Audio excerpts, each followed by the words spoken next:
Renars podcast. Wim Hof stuff, how much you got into that? What do you think about all the cold cryogen? Because I remember, I think you've done some cryogen stuff before. Yeah, cryotherapy, yeah. Cryotherapy, yeah. Yeah, so, I pretty much do that most of the time. Well, normally I use an infrared sauna. Yep. Like saunas as a whole, they do something called hormetic stress, which is like a good stress for the body. Anything which gives your body a little bit of stress kind of helps to build resilience, just makes you into a stronger human being.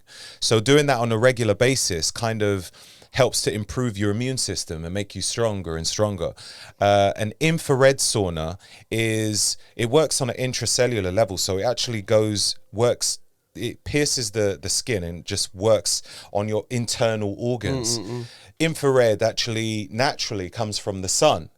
So when the sun shines on you, it's not just the ultraviolet, the UV rays. It's actually the infrared, which is beneficial. That's where the D vitamin comes from, isn't it? That's how I think that's something else. Yeah, that's something else. Like you do get vitamin D from the sun, but ultraviolet and the infrared is different. There's loads of different spectrums from the sun, and red is one of them. So red normally is emitted from the sun like early morning time. So that's a good time to use like, let's say, red light therapy. Also, there's another time which is near the evening. You can use it in the evening as well. Some people do experience like a awakening feeling when they use infrared or red light therapy. So it affects people a bit differently. But for myself, it just works for both morning and evening. Yeah, and then you met someone who told you about this, you looked up to. How did you get to the infrared stuff? Where did you find out about it in the first place? I think when you start to look into... I think it started off with like a genetics test. I was working in a gym, and in that gym, a company came in and introduced this idea of DNA testing. Oh, right. And I was like, that's interesting.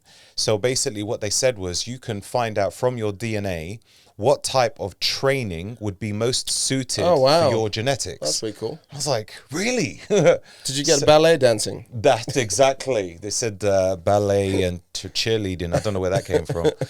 So give me the yeah, right. And it showed you also what sort of micronutrients would be suited for your genetics as well. And it was interesting. It would say, like, for me, it mentioned that my selenium was low, which is like a part of your body's detoxifying. My body's ability to detoxify is probably not as good as an average person. So I would need to increase my selenium. And also I'd need to increase something else called a glutathione, because they kind of work synergistically. But anyway, it's really cool because it showed you how your what sort of training would be most suited, like your power to endurance ratio. Because I was sprinting in my earlier years, I thought that maybe my endurance might be higher. But what it said was my power was at 60% and my endurance was at 40%. And then somebody else said to me that I was good at 100 meters and 200 meters. So that's very explosive, which explains the reason why my power was at 60%. I was like, right. So from there, that I started to switch up my training. Rather than doing high repetitions, I just brought my repetitions down to around between 6 and 8 reps as opposed to 15 and 20, because that's what I was doing for a long time. And the moment I started doing that, I realized that's when I started to feel stronger and stronger, and I started to develop muscle a lot better. This was around 2013 or 2014, around that time. And then I just slowly noticed I was just growing. Not that I was trying to get bigger or anything, but because I was feeling stronger, I was working in accordance with my genetics. So with that, I found it really fascinating. I was like, what else is out there that I can learn about to improve my health? And that's when I started to I learned about red light therapy. And then I found out about a company that does red light therapy panels, and they sponsored me a panel, and they just gave me a discount code and said, yeah, share it with your people, you know. And so I started to use it, and I heard about it on podcasts as well, and I wasn't too sure what to expect from it. But one thing I noticed within a couple of weeks was I was suffering from it was like a sensitivity on my right knee for a number of years. Yeah. But it wasn't like crazy where I'd be limping or anything, but it would happen where when I stepped out of bed, I would feel a bit, I think it was my right knee, or it could have been my left, I can't remember because it's gone now. Hey. It's gone now. But yeah, so I would, every time I'd get out of bed, I would limp for a little bit. And maybe after about 10 minutes of walking around, it would go. And it got to a point where it was just, it started lasting a bit longer than 10 minutes. You know, it was extending, and then I'd find myself just like rubbing my knee. When I started to use the red light therapy, I thought, let me try and focus on my knee to see if I can get rid of it. And then one morning when I stepped out of bed, because I was consciously so used to limping for the first couple of steps, it's like I superficially created the limp. Yeah, like a phantom pain. Yeah. Phantom knee pain. Yeah, and I was like, where is it? I was like, trying to bring it on. Like, come on, like, where's the limp? It's like a dog who pretends that he got like a ache in his leg and he's like limping. Because, you know, sometimes like kids do that. Maybe you remember that. We do this thing, we like to support our mates. If someone gets hurt, then we kind of like... we do it as well, they're like, right? oh, they get like, oh, I got pain. Oh, I was like, oh, I got pain too. Are you okay? Yeah. So I was like, where is it? Really searching for it, like stamping on my leg and stuff in hope to bring it back for some reason, to realize that it had finally gone. Oh, wow. I was like, shit. Amazing. So I thought, I don't know if it was like, you know, some sort of luck. And when I got out of bed the next morning, checked again, it was not there. And I was like, it was confirmation for me. I'm like, do you know what? This is the real deal. Did you know much about like the sauna concept at all in the past? Like, because I come from background where I would go as a kid every Saturday. I would go to sauna. That was kind of thing before we go to church. But it's just sauna was part of our culture. So we didn't really thought about like the benefits of like getting into warm, and then also we would run to the river or jump in the snow if it's a winter. Yeah. So my dad would tell me like, oh yeah, that releases a certain protein in your body. Yeah. He'd be like, oh, it just feels fucking awesome. Or like, oh, prove that you're a real man. Jump with your naked ass in the snow. Hey. And then obviously when I'm hearing like Joe Rogan talking about it, then like Wim Hof was big about, but he was mainly focusing on the cold stuff instead of saying sauna.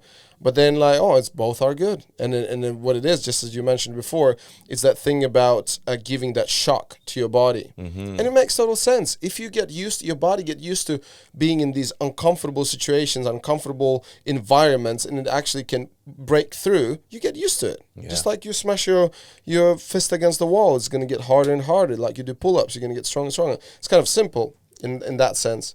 It's so true, man. So true. And you know, martial arts, I'm sure you've seen people like kicking a tree, you know, hitting their shin against the tree. Old Kung Fu movies and stuff. Yeah. I don't know if people still do that now.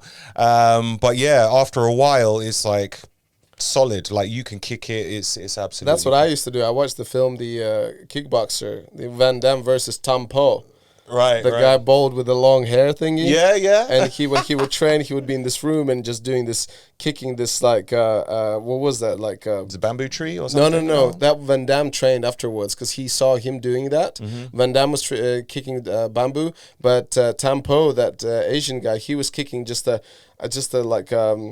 like in a room, I don't know, how would you call it? Just a piece of concrete, basically. Right. And I think, I think I was mainly because of Van Damme was doing it. So in my barn, I found this like also like wooden pillar. Oh, pillar. That's the word I was looking for. Okay. And I put the rope around it, and I would just be smacking it. That's when I did karate. Okay. And I remember, like, my nerves were so desensitized, and I would play football still at the time, like soccer, and I would hit this ball at the same time with this other guy, and we just got like each other hit in the same spot with the same power. He just fell apart, and I just continued walking because I couldn't feel the pain anymore.